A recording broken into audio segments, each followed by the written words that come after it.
What is up, weirdos? You're listening to the Manic Pixie Weirdo. I'm Abigail, your host, and this is the podcast where we talk about all the different kinds of relationships that we have in our lives. But before we get started, I'd like to go over some housekeeping really quick.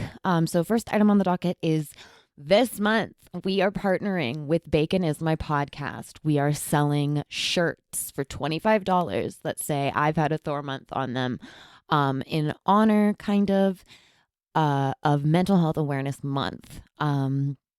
We wanted to kind of specifically do like depression and anxiety, but I think it's like the whole thing is Mental Health Awareness Month, all of October. So we are selling shirts. We're selling these shirts. You can go to either one of our websites, baconismypodcast.com or manicpixieweirdo podcast.com, and they will be for sale through the end of October. So go check those out, pick them up. 100% of the proceeds will be donated to the the Mental Awareness Foundation. Sorry. And so, yeah, go check those out. And stay tuned for our Bacon is My Podcast episode. I had so much fun. They're great. They're so great. The other item on the docket for housekeeping is I am also, because October is not only Mental Health Awareness Month, it is also Domestic Violence Awareness Month. And I am partnering with Ariel from the Malice podcast. It's a true crime podcast. And we are doing an exclusive mini series with the two of us to sort of raise awareness for that. And it will be ad free.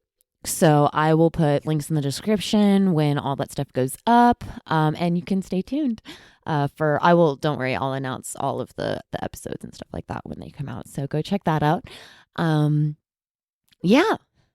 So October is going to be busy, busy, busy, but it's good because it's for good causes. So this week, sort of in honor of like kicking this off, I want to talk about how like my relationship personally with my inner self and how that reflects on the world around me. So I guess just to start with, I buy into this idea. I do think that it does, that the way that we treat ourselves reflects on the way that we treat the world around us. And so I obviously, I agree that it's a thing.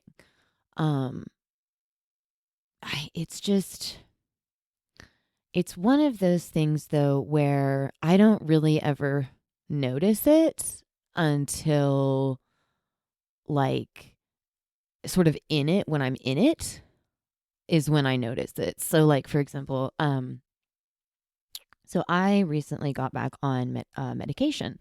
I take Vraylar and is it trazodone? I think it's trazodone, the one for sleep. So I recently, after like 6 years of not taking anything at all, except for like vitamins and stuff, I recently started taking medication again.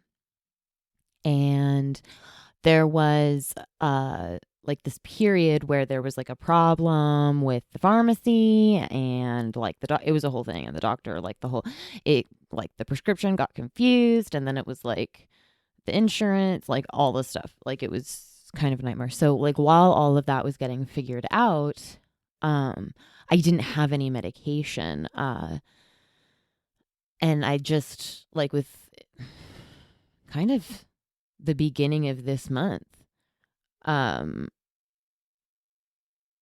have just recently like started taking it again. But during that month, I could feel myself. Like I could feel like certain things happening. So like what I mean by the way that I treat myself and how it reflects on the world around me is that so during that period when I didn't have anything because there was like problems, I could feel myself like getting more anxious. I could feel myself like I can still feel it to a certain degree because it does take about a week before like all the medications like kick in. Um, but it's I think there was some comfort in knowing that like I have it now and like that is behind me. But like during that time, there were things that happened. So like Tonks, our Chihuahua poodle, she is pregnant again, you guys. Oh my gosh. We don't even know we don't know when she would have had the opportunity to like have this happen. But, you know, it only takes 5 minutes. Doesn't even take that long. But anyway, so it was a thing. And so she's been like pooping like at night when she's in her kennel and stuff. And there was one day when I came out of the bedroom in the morning and I was like, I could smell it. I couldn't see it, but like I could smell it. And I knew just like by the smell that it was like a lot. And I could feel myself like starting to like not like have a panic attack, but like I could feel it. Like I didn't have a panic attack, but I could feel it like arising. Like I could feel myself, and plus, and it was like mixture of like frustration and there's nobody to blame because she's pregnant and I can't like it's a function of being pregnant. Like you know, you lose control of like, you know, sort of not all bodily functions, but like, you know, it's harder when you have to go to the bathroom and there's somebody like, and there's something sitting on your uterus or your bladder, excuse me. Like it's a whole thing. And so there was like nobody to blame. Like I was frustrated and I could feel myself, like I could feel it arising in. And what I ended up having to do was I was like, okay, I can't, I let them out to go like do business, like do their finish whatever business the other dogs had to do. And I just had to like sit there and like smoke a cigarette and like drink my coffee because I just like couldn't deal with it just yet. And so like that's kind of what I mean by like how I treat myself versus like how it affects the world around me. Because like there have been many times, you know, in my life where, especially before I started really learning how to like control my like regulate my emotions and that sort of thing, where I would have just like exploded and I would have just started like crying and just like, you know, like become hysterical because of something like that. Something as simple as that, where there's, you know, I'm not like banging all this stuff, you know, like I'm not banging on stuff or anything. I'm just like a puddle in the middle of the like of the ground. And I just like am crying hysterically because of something so small. Like she's pregnant. She pooped in her kennel. It's really not that big of a deal. Like it's really not like the end of the world. Um and like so today that's what would happen. And that's what happened was like I sort of learned how to regulate those emotions and, you know, not become like a puddle of hysterical crying and like, you know, screaming into my pillow kind of a thing. Um and and so like that to me is an example of like how you treat yourself um and how it reflects on the world around you. Because in those times when it felt super overwhelming and like it was just like one more, like I just woke up, like there's like I just woke up, like it's not, I haven't had coffee, I'm groggy still, like all this stuff. And it's just like one thing, it's like the first thing that hits you and you're just like, it's almost like it's the first thing that happens to you as soon as you get out of bed and you're like, this is going to be a terrible day. Like I just know the rest of the day is going to be terrible. And then I give myself an anxiety attack and then I can't deal with it. You understand what I'm saying? Like I can't then, because I'm a puddle on the ground and it takes me, you know, sometimes it can take me a couple of hours to like pull myself together enough to like, you know, get it together so that the dogs can go out and go to the bathroom and then like pick everything up and clean it and all that stuff. Like um that hasn't happened to me in a while where it's been like that bad.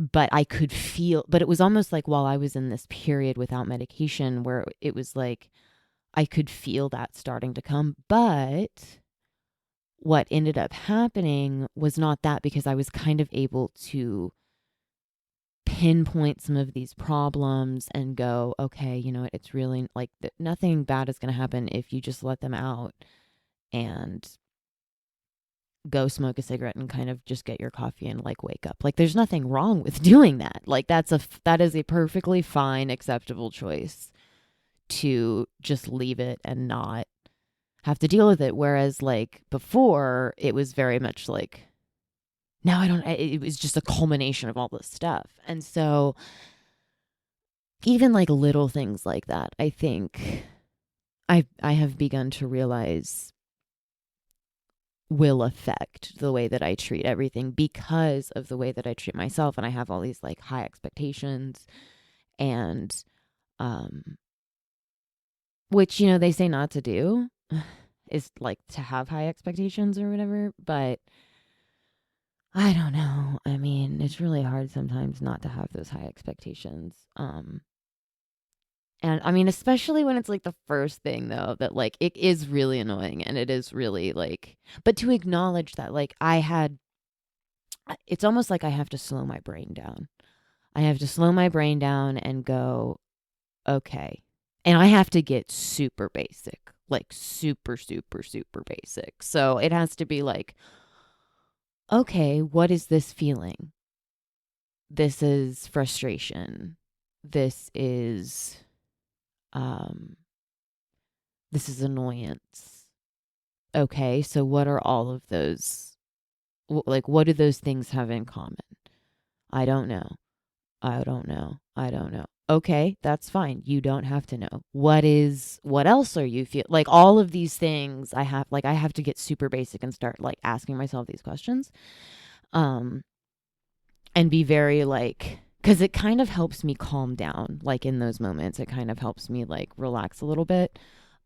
Because I have something to focus on, and I have something to, it took me a long time to learn how to do this, but like, and learn how to do it sort of in a way where it was like, okay, okay, like we know how to do this. This is going to be fine. Like, all of that stuff. But it's very, it's, it's almost like my version of meditation, of like having, when I have to talk myself through it like that. But I have to be nice to myself while I'm doing it. And so okay. It's not that I'm being nice to myself. Let me take that back. It is not that I'm being nice to myself. I'm being like neutral with myself. I have to become like neutral. I have to like shut everything down and just become like this completely objective like entity, and just sort of in a very monotone way talk to myself and go, what are you feeling? How are you feeling? Uh, why are you frustrated? Why are you annoyed? What is the worst thing that could happen if you don't clean it up right now? Like, I don't know if that makes sense, but like it has to be a neutral tone of voice, the way that I talk to myself. It can't be like, I can't be yelling at myself, but I also can't be like, oh, what are you feeling? How do you feel about that? Is this a sad feeling? Is this a primary like, I can't do that either, because it's like annoying and I don't buy it, and it's like, and then I get even more annoyed and frustrated, and then it's like this whole other, then it turns into this whole other thing, which isn't good. But so I can't do that. So it has to be neutral. I have to talk to myself in a very like neutral, like very clinical, scientific, like, way. Because I've learned that if I do it in that way, if I talk to myself in that way in those moments, I'm much more likely to, it's almost like a list. And so I'm much more likely to like go down the list of questions and like things that I need to recognize, rather than feeling like it's something that I have to do, that I absolutely have to do. So it doesn't feel like something that I can like put off or anything like that. It just kind of is. And like, this is what the question is. This is how, like, this is what the question is. Just answer the question. It's just a question.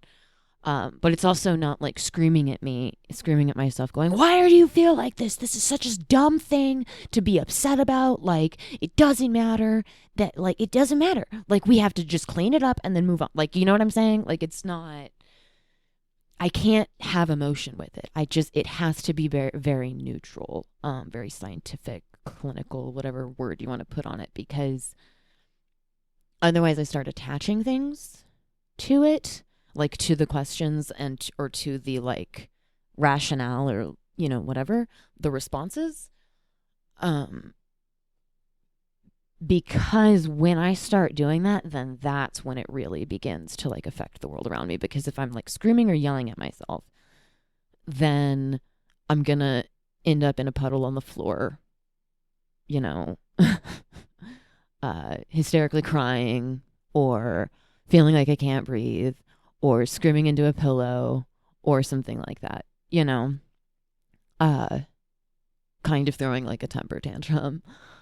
Um, or I will be very, very like, oh, it doesn't matter. Like, it's fine. Like, I'll just, I don't have to clean this up. Like, it'll be fine. I'll just wait and leave it for my husband because it's his turn. Like, and that's not, that's not like okay to do because, then it sits there all day and then it smells up the house and, I didn't clean it up, which means that if it soaked through the puppy pads, then, and it's like all, and like, so that's not okay to do. And sort of just like passing the buck to somebody else when it's like, well, it's not like it took that long for it to get cleaned up. Because then I start to feel lazy and then I start getting even more down on myself, it's a whole thing, you guys. So it really has to be neutral for me in order for it to not like catastrophically blow up in my face. Because I'm a pretty extreme person in the sense that like I get very black and white in those situations. And so, yeah, I'll either like have a panic attack or I'll just like, try to sweep it under the rug and like ignore it until somebody like points out the elephant in the room kind of a thing. But hold on.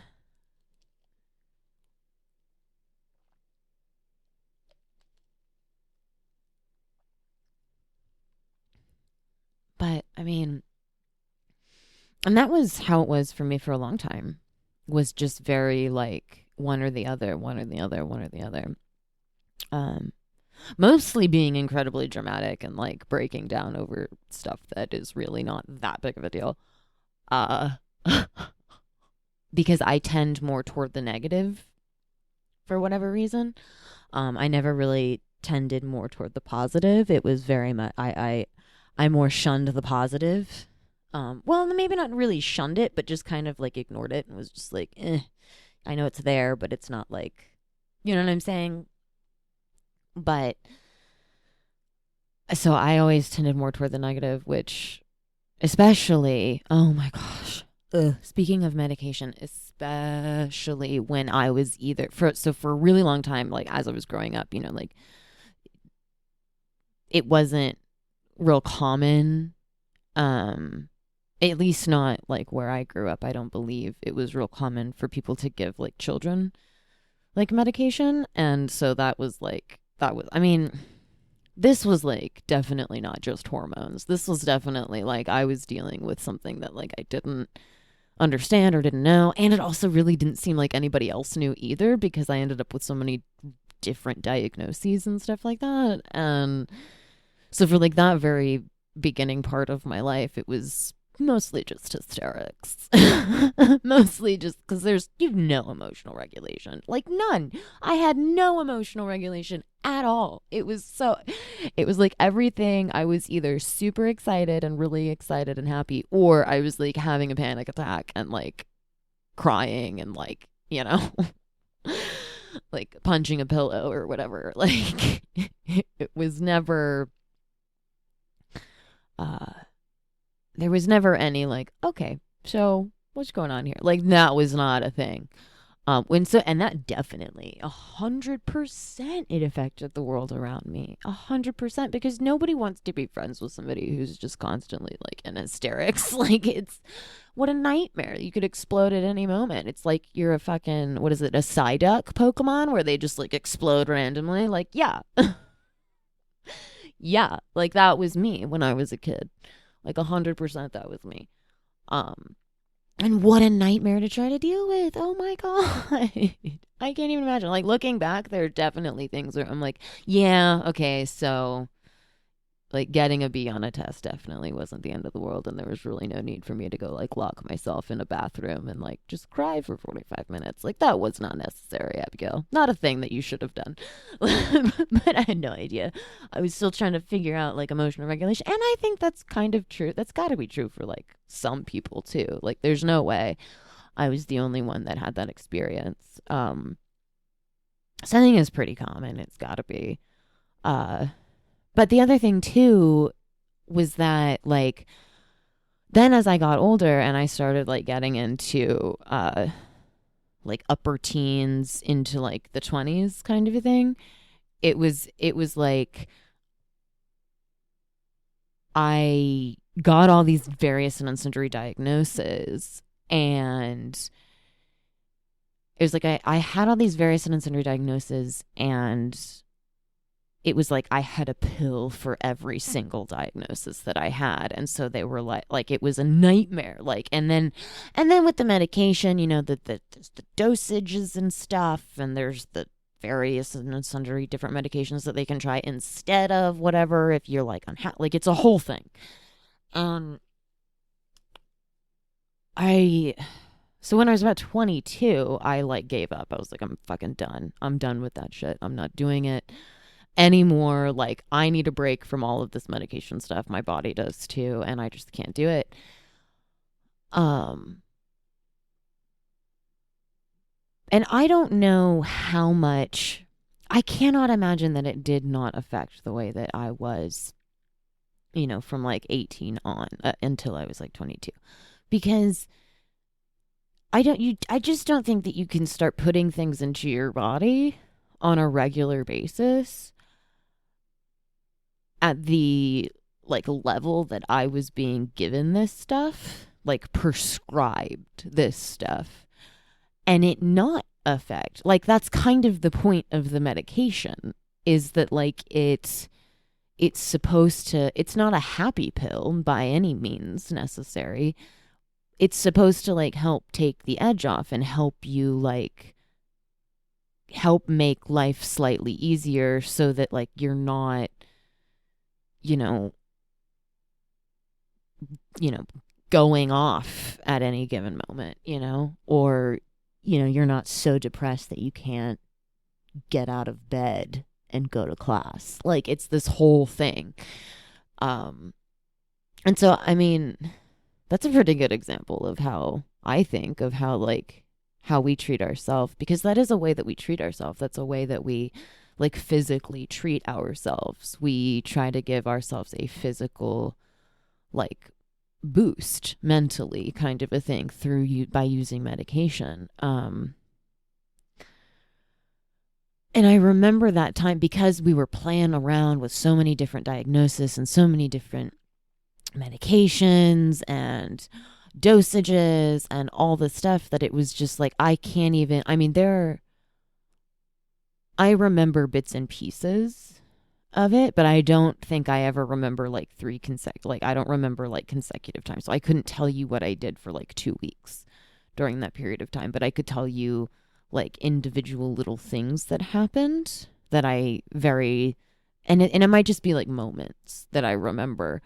And I think that that has a lot to do with the fact that there was so much like experimenting happening with this medication, and so I don't know like what the deal was with that, but I, from all the things that I remember, it definitely affected the way, you know, that I kind of operated. You know what I'm saying? Like it definitely affected the way that whether or not I was able to get up and go to class. Or whether or not I was able to fulfill my commitments, like for my extracurricular activities that I was doing, like any of those things, like it definitely affected that. Um, and then, like I said, when I was 22, I like gave up on the whole thing. I was like, I can't do this anymore. Like we are up to, and it didn't feel like it ever really was working. So it was kind of like, I feel like I'm just taking a bunch of medication, which, by the way, was pretty triggering um, for someone who's a recovering drug addict, uh, whose thing was specifically like prescription pills. But, um, you know, it doesn't, so it was very triggering to like be doing all of, so I just like stopped. I was like, I'm done. We're gonna stop all of this for it was like an indefinitely kind of a thing. um and and so I didn't. And then I started getting into like all of the herbal stuff and that kind of thing. And to a certain extent I do think that it helped because I didn't feel like I was just taking a bunch of medication and not really knowing or understanding like how it affected me or whatever. Um and because I wasn't taking a whole bunch. I was taking like very specific things for very specific reasons. Like I did one of those things where I like went and like took my blood work to somebody who like read the blood work and then like told me kind of like the vitamins that I needed and stuff like that, and what my issues were as far as like, you know, I can't really sleep. I have really bad anxiety. Like I get very depressed. I'm pretty sure I'm bipolar, like all this thing, you know, all this, like I did all of that stuff. And what I mean by like, I think it worked a little bit is that I don't know if any of those things actually worked. I don't know if they actually made it like, like better or worse. I think if anything, it kind of was able to just sort of stabilize me in a way where I was able to focus long enough on the things that I needed to focus on, um, that they were able to get done. Um, and and it was very, plus I was able to do a lot of like self-discovery during that time too. Um, I did a lot of like reading of like self-help stuff, and I was able to like, I got kind of more into like meditation, and I did like, you know, talk therapy again and like all this stuff. And it was, um, and because I was honest with them, like specifically with them about, like what I was doing, and I wasn't taking any medication because I was so sick of it, like we were able to kind of, um, I mean, there was a time when I like exploded. Like I like went into hysterics, um, in a talk therapy session, that, and it was a good thing in this situation. It was a good thing that that happened because we were able to talk about it. And she was kind of able to give me those like sort of baseline questions. And that's where we started. And that's kind of how I learned that, like, this is what I need to do in these situations because this is what helps me. This kind of thing, this is what helps me. And so I was able to kind of start again from square one about like emotional regulation and like learning how to do that kind of a thing. And it was hard as fuck, you guys. Oh my God. It was a nightmare. Like in the beginning, trying to regulate that shit without help, without like chemical help, really. And by that, I mean like without prescription medication. It was like, this is a fucking nightmare.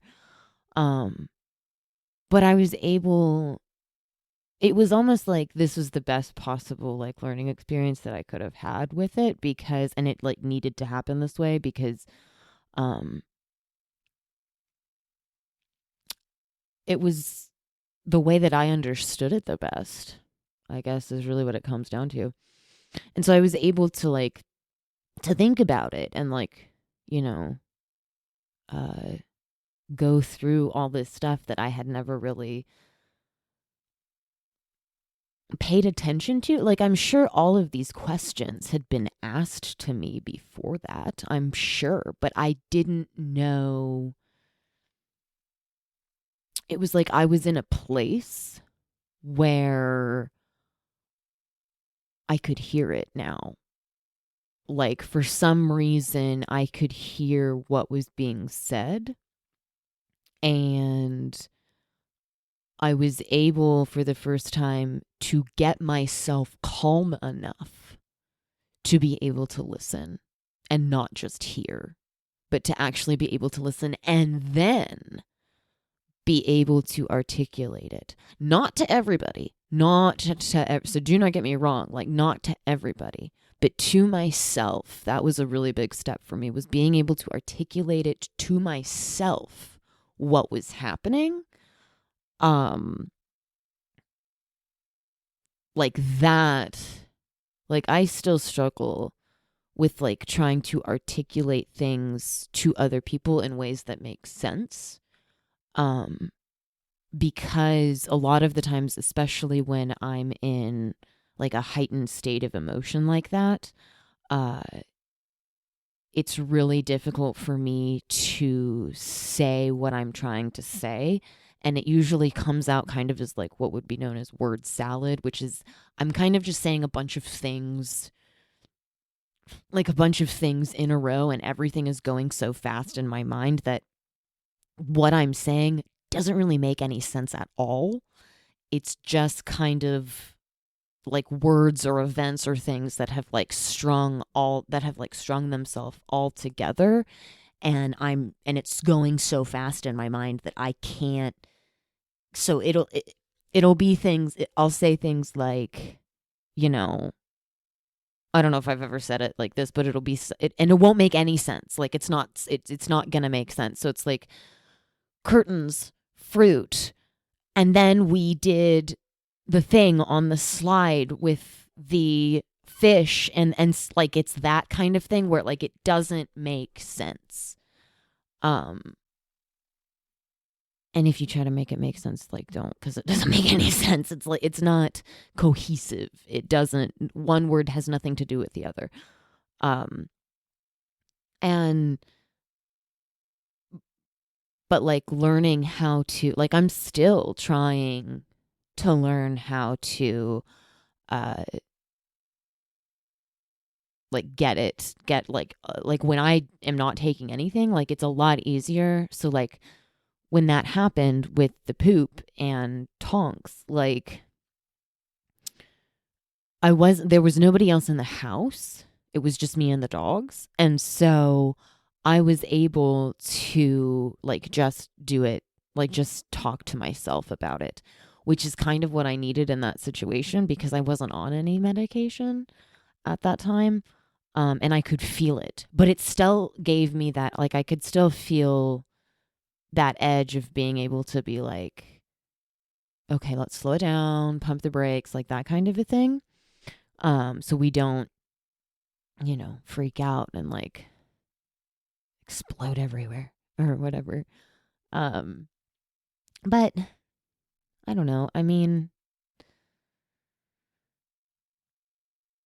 so now I'm taking 2 other medications. I decided in April that I wanted to try medication again, but I had to lay down some very, because I couldn't, without the medication I could definitely feel a huge difference, and I thought maybe that the medication would help me in situations like where I physically have to like articulate things to people, um and like do stuff, you know, like work.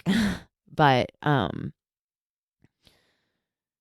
so I decided in April that I would get back on medication. And it has helped a lot. I can tell a physical difference between like what it's like without me being on medication and what it's like with me being on medication. Like I just feel like I have slightly more energy. I'm getting a little bit better like focused kind of a thing. I'm having a little bit easier time focusing on what I need to do.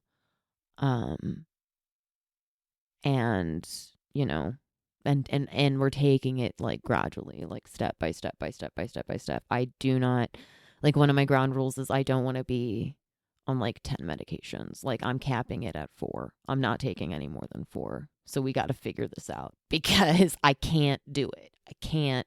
It's too overwhelming for me. Um and I don't really feel like I'm getting anything out of it because I feel like I'm just shoving pills down my throat for no reason other than it's the time of day that I'm supposed to take them. And I'm not actually getting anything out of it, which is insane. So I don't want to do that. Um,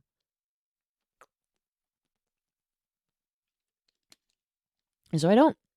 I choose not to. And I got super lucky. Oh my gosh. After many attempts, I finally found, I think, hopefully, cross your fingers and toes, um, a physician or a nurse practitioner or a place, the place, I guess, the clinic, um, that's willing to like actually listen and like work with me on this.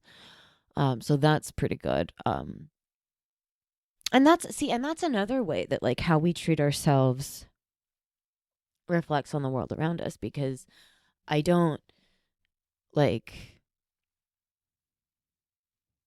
if I hadn't made those rules, then I kind of would have fallen back into that same pattern of, well, I guess this is just what's best because this is what the doctors are saying. And even though it's not really consistent and I don't really feel any better or worse or different or anything, um, and I know you're not supposed to.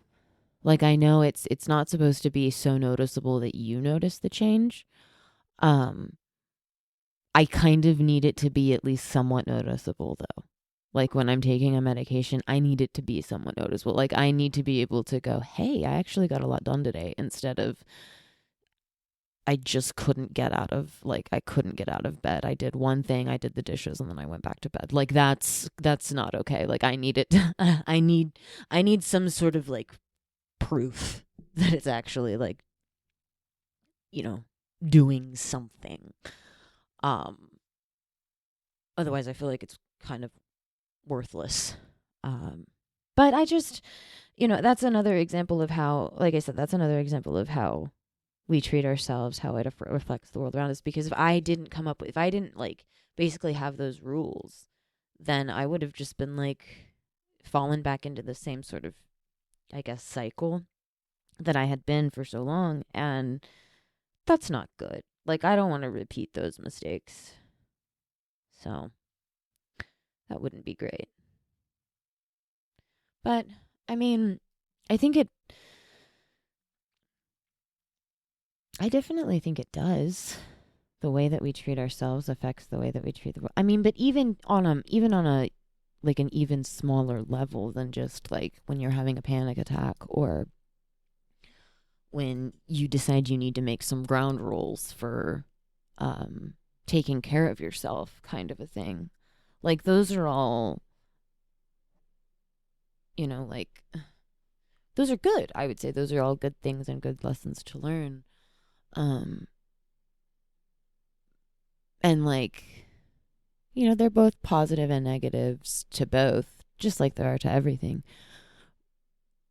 But like even on a smaller, like more minute scale, the way that we treat ourselves, especially if we're going to agree that the way that we treat ourselves reflects on the world around us, like it doesn't,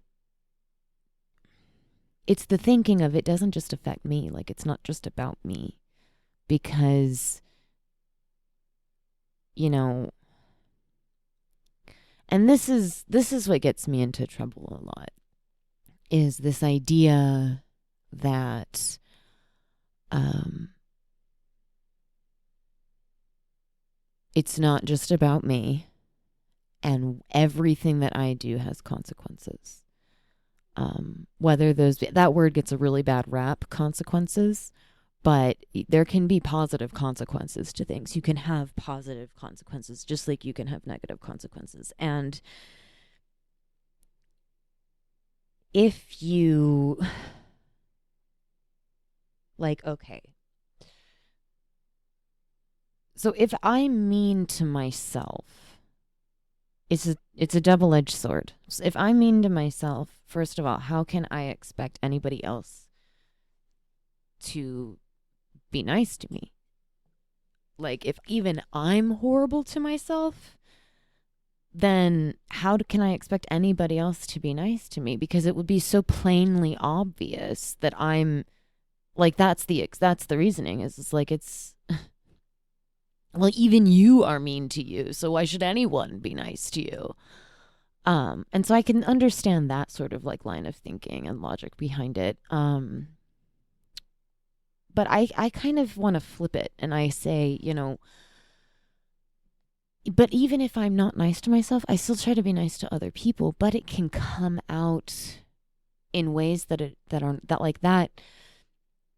meanness can come out in other ways, because it will see, like, that energy has to go somewhere, so that will seep out.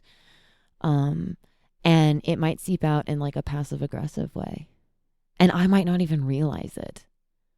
um it might seep out, and that's probably like the most common way that I would say that it would seep out, is like a passive aggressive way, where, or attention, like this, like a need for attention. um I could see it seeping out in like that kind of a way as well. um I just think, first of all, I just think it's got to be true that the way that we treat ourselves on every level, like not just on a how do we treat ourselves in moments of crisis, or like how do we treat ourselves in moments of fear or moments of happiness, like how do we do this, but like how do we treat ourselves, and then how does that reflect on what other people see? um and then how they treat us.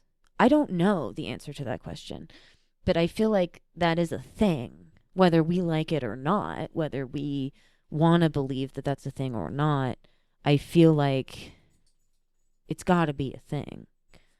Um, and I also feel like, I guess it's the, instead of treat others the way you want to be treated, I feel like it's the treat yourself the way you want others to treat you. Because if we treat ourselves the way that we want other people to treat us, then,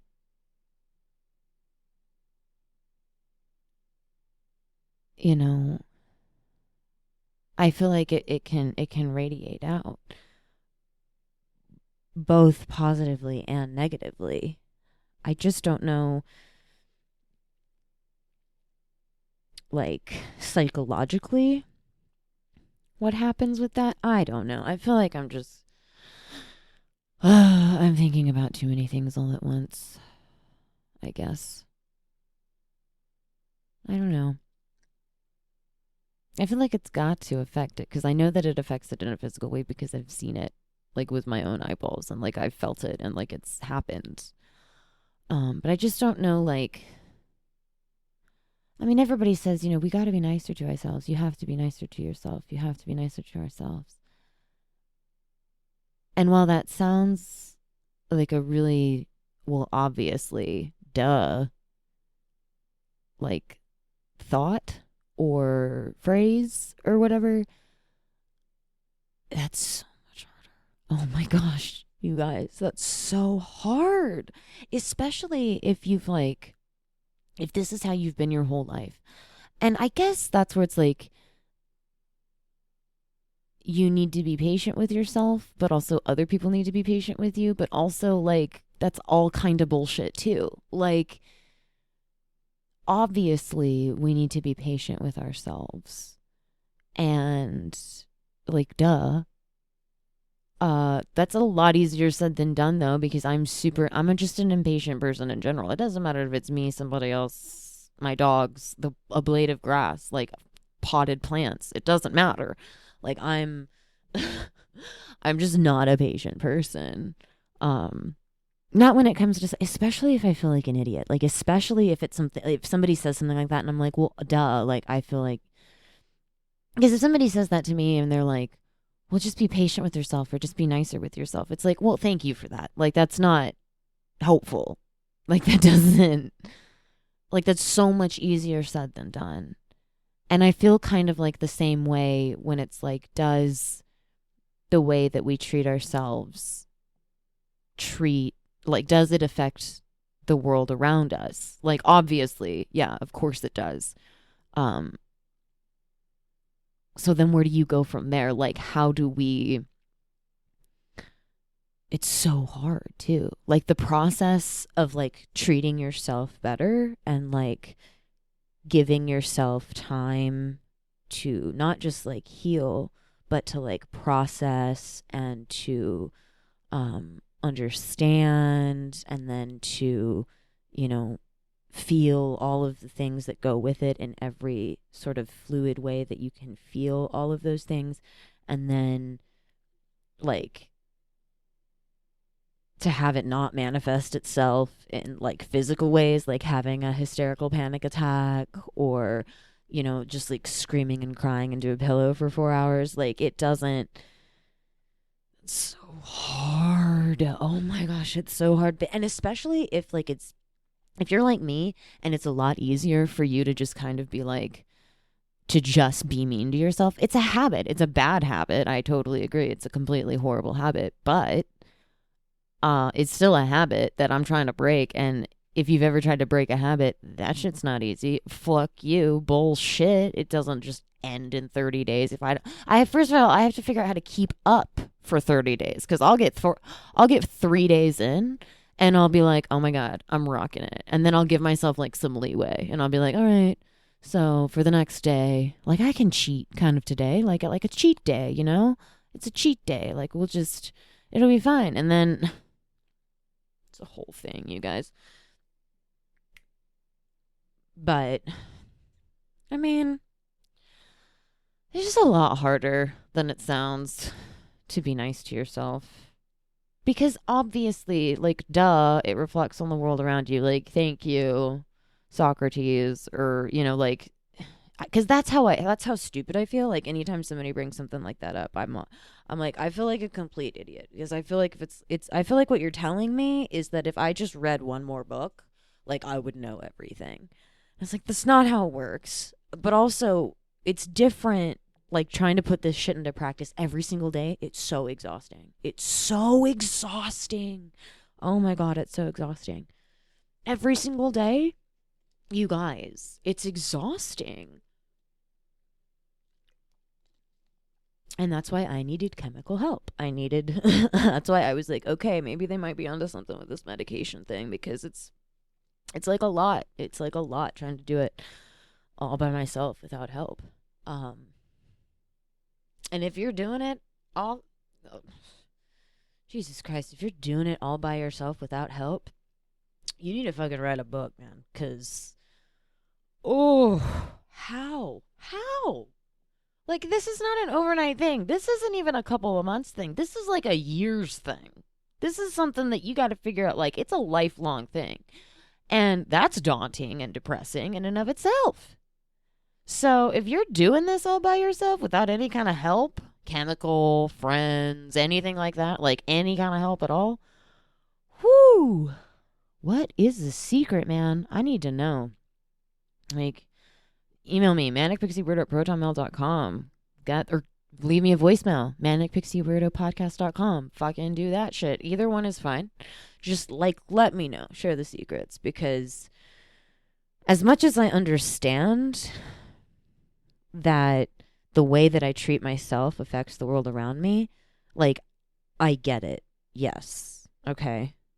However, that shit is hard as fuck. Help me. Okay? If you have a secret, help me. So, yeah, that's kind of all I have to say about that. Stay tuned next week for our episode with where we interview Melissa Waters. She is amazing. She has a very unique perspective on this topic, and I absolutely adored talking to her. It was so great. It was such an amazing conversation. So check that out.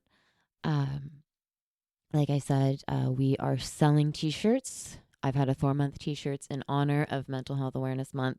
And then check out the mini episodes or the mini series that Ariel and I from Malice are going to be doing in honor of Domestic Violence Awareness Month. Both of those happen to be in this October. If you have anything that you want to talk to me about or anything like that, manicpixieword@protonmail.com or interact with me on social media. The Twitter is at @MPWordOpodcast. The Instagram and the TikTok are both the_main_weirdo1. So come check us out. And as always, guys, be kind and stay weird. Bye, y'all.